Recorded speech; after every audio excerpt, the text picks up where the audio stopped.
नंदी पर 31 मुंह क्यों चढ़ाए कि शंभो मेरे हृदय की बात को याद रखना भोलेनाथ, मेरे नंदीश्वर भगवान, मेरे चित्त में जो मन में चल रहा है इसको लक्ष्य तक पहुंचाना, और आप ही हो जो शंकर को मेरे दरवाजे तक लेकर आ सकते हो, इसलिए मुंह चढ़ाए। आप हो जो शिव को मेरे द्वार तक ला सकते। अगरबत्ती लगाते थे तो किसी ने मना कर दिया कि अगरबत्ती लगाएं नहीं, और अगरबत्ती लगाने से हमारी श्रद्धा का भाव जागृत होता है।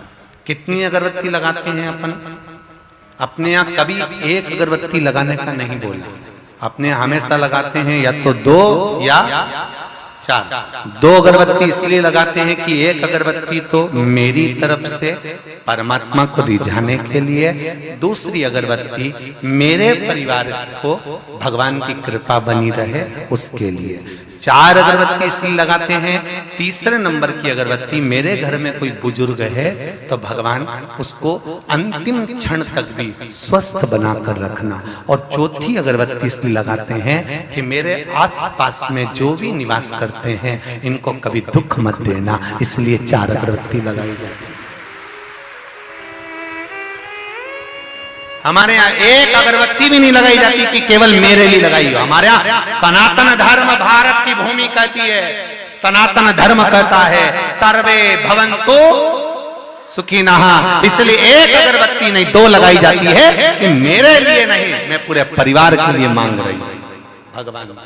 जब हमारे यहाँ महादेव किसको कहा गया? केवल देवों के देव महादेव नहीं, महादेव का मतलब वो होता है कि देवता से मांगा जाता है, जो मांग कर देते हैं वो देव कहलाते हैं। हमने देवता से कहा, गणेश जी से कहा, इनसे कहा, उनसे कहा, दे दो साहब हमको ये दे दो साहब, हमको ये दे दो साहब, पर महादेव एक ऐसे हैं उनको महादेव कहते हैं।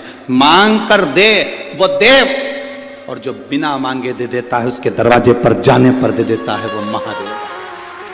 छठ के दिन चाहे अंधेरी की छठ हो, चाहे उजाले की छठ हो, किसी भी छठ के दिन अगर षडानंद कार्तिकेय जी महाराज का नाम लेकर 6 बेलपत्र और उस 6 बेलपत्र पर 6 दुर्वा, 6 पुष्प, 6 अक्षत के दाने रखकर षडानंद कार्तिकेय बाबा के स्मरण कर कर शिवलिंग की जो जलाधारी है उस जलाधारी पर जहाँ अशोक सुंदरी का स्थान है उसी के पास में कार्तिकेय जी का स्थान है। किसी भी छठ पर यदि आप बाबा को वो बेलपत्र, वो दुर्वा, वो पुष्प, वो अक्षत का दाना 6 समर्पित करते हैं, किसी भी छठ के दिन, षष्ठी के दिन स्कंद भगवान का नाम लेकर, स्कंदेश्वर बाबा का नाम लेकर, कार्तिकेय बाबा का नाम लेकर यदि समर्पित करते हैं तो जिंदगी में कितना भी कर्जा हो वो कर्जा 3 महीने के अंदर समाप्त होता ही है। कितना भी कर्जा, साथ में आपका परिश्रम, साथ में आपकी मेहनत और आपकी दृढ़ता। 6 बेलपत्र, 6 पुष्प, 6 दुर्वा, 6 चावल के दाने और साथ में अपना परिश्रम पूर्ण करो। छठ के दिन स्कंद भगवान का नाम लेकर, स्कंदेश्वर का नाम लेकर भगवान शंकर के जलाधारी पर समर्पित करो, शिवजी से प्रार्थना करो और अपनी मेहनत को 4 चांद लगाओ। कर्जा चूकेगा जरूर, समाप्त जरूर।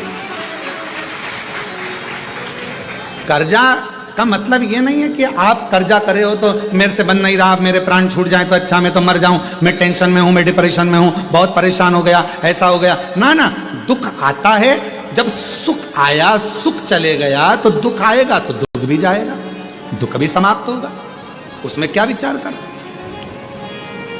ऐसा तो नहीं है कि दुख समाप्त नहीं होगा, दुख नहीं जाएगा। सुख आया है, जब हमारे अच्छे दिन अगर समाप्त हुए हैं तो दुख भी समाप्त जरूर होगा, फिर वापस सुख आएगा। थोड़ा हिम्मत, थोड़ा धैर्य, थोड़ा हृदय पर भाव एकाग्रित करो कि नहीं नहीं, मेरा शंभु, मेरा शंकर, मेरा त्रिकालदर्शी, मेरा कैलाशी, मेरा अविनाशी, मेरा शिव मेरा दुख काट। कहते हैं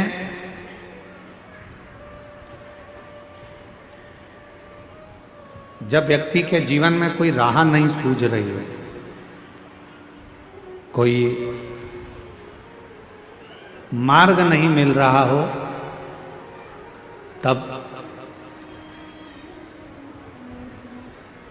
ये शिवलिंग है, जरा समझिएगा। एलईडी पर आपको दिखाया जा रहा है। मान लो ये शिवलिंग है, ये जलाधारी है।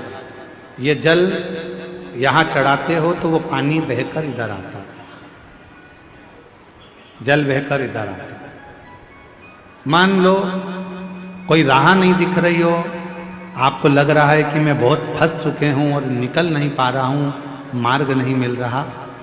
थोड़ा सा लाल चंदन जहां ये जल बहता है, इसके दोनों ओर, इधर गणपति इधर कार्तिकेय, थोड़ा थोड़ा लाल चंदन दोनों जगह पर लगाना प्रारंभ करो और उत्तर की ओर मुख कर कर दक्षिण में खड़े होकर शिव जी को जल चढ़ाना प्रारंभ करो। 3 या 4 दिन तक आपने अगर दोनों जगह पर चंदन लगाकर दक्षिण में खड़े होकर उत्तर की ओर मुख कर कर भगवान के शिवलिंग पर जल चढ़ाया, पहले लगाना चंदन दोनों ओर लाल और फिर जल चढ़ाना। 3 से 4 दिन में स्वयं मेरा भोले बाबा आपको मार्ग निश्चित कर देगा और रास्ते क्लियर कर देगा। ज्यादा दिन नहीं, 3-4 दिन। पृथ्वी पर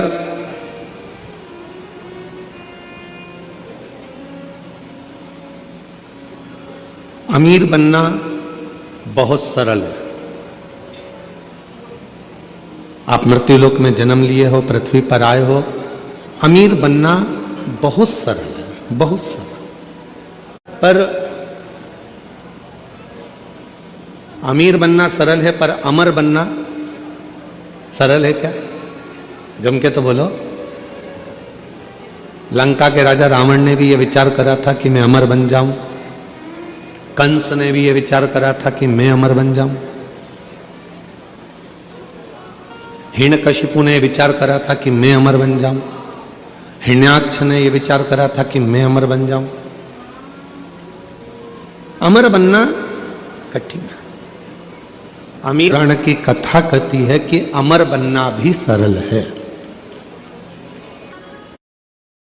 जरूरी नहीं कि हमारा शरीर अमर हो, हमारा शरीर रहे तो हम अमर माने जाएंगे। शिव महापुराण की कथा कहती है अगर अमर होना है तो उसके 4 तरीके बताए गए। उन 4 तरीकों में से कोई एक तरीका आपकी जिंदगी में उतार लो, आप अमर हो गए। कौन कौन अमर होना चाहता है? जम के तो बोलो। सब होना चाहते हो ना अमर? हम भी अमर होना चाहते हैं, ठीक है। 4 तरीके में से कोई सा भी एक तरीका अपनाना है जिससे आप और हम अमर हो जाए।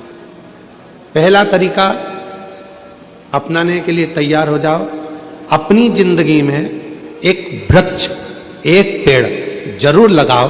आप चले भी जाओगे तो वह पेड़ अमर रहेगा। अमर होने के 4 तरीके बताए हैं। पहले नंबर का है वृक्षारोपण। अपने नजदीक में, अपने करीब में कोई अच्छी जगह पर एक वृक्ष लगाओ, उस वृक्ष की परवरिश करो और उस परवरिश को कर कर उस वृक्ष को लगाकर बड़ा करो। हम रहें चाहे ना रहें, वो पेड़ जब तक पृथ्वी पर रहेगा दूसरे को छाया देता रहेगा। लोग तुम्हें याद करते रहेंगे कि हमारे